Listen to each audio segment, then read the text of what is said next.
Hey there, and welcome. Today, we're going to break down the language of citizens' rights. Think of this as your quick, no nonsense guide to the words that really empower all of us. All right, let's kick things off with a really big question, right?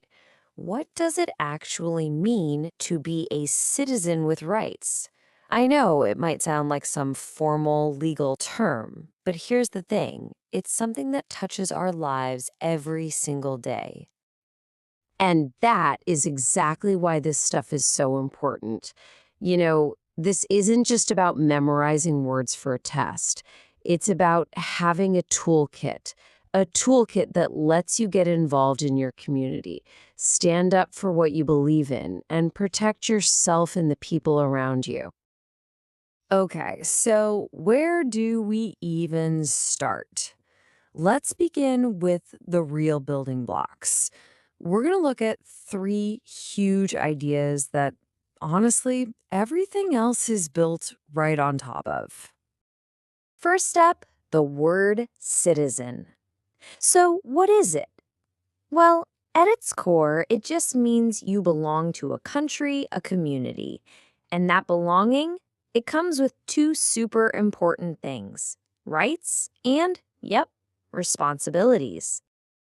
And check out this quote, because it really hits the nail on the head.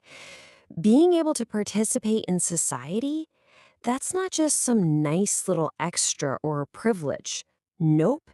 It's a core right you have as a citizen. It's about being an active part of the world you live in. Okay, next up, rights. Now, what are these? Think of them like your personal shield. They're freedoms and protections that are guaranteed to you by law. They're basically the rules of the game that make sure everyone gets treated with dignity and respect. A great example, the right to an education. I mean, think about it for a second. It's a promise, a protection that gives every single person a real chance to learn, grow, and build a future. All right, now let's flip the coin over and talk about responsibilities. See, if rights are what you get, then responsibilities are what you're expected to give. They're the actions we all take that keep our communities strong and working well. And this one, it's probably the simplest, but also the most powerful one there is.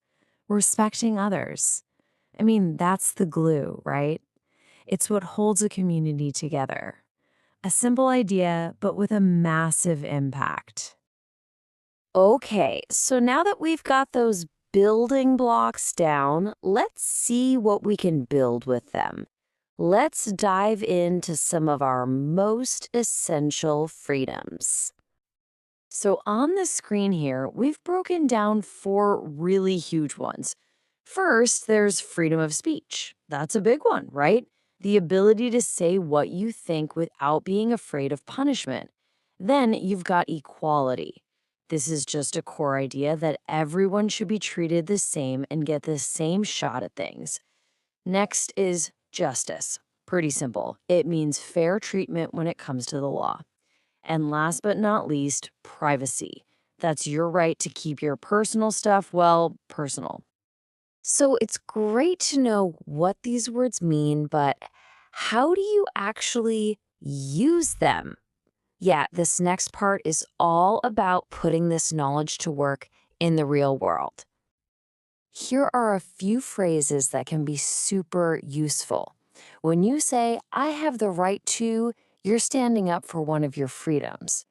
Saying, we are protected by, that's you pointing to the laws that have your back. And when you talk about what we should do, like it is important to respect, you're talking about our responsibilities to each other. And that last one, everyone should have access to, well, that's the language of making things fair for everybody. All right, we've gone through a bunch. You think you've got it? Let's do a quick check to see what stuck. Okay, I'm going to give you 3 sentences with a word missing.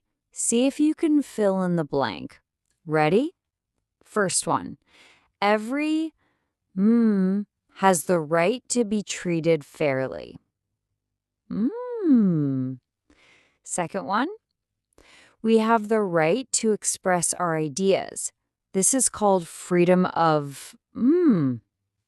Got it? And the last one. It is our to follow the rules in our community. Okay, time for the big reveal. Let's see the answers. The answers were citizen, speech, and responsibility. So, how'd you do? Hopefully, these ideas are starting to really click now.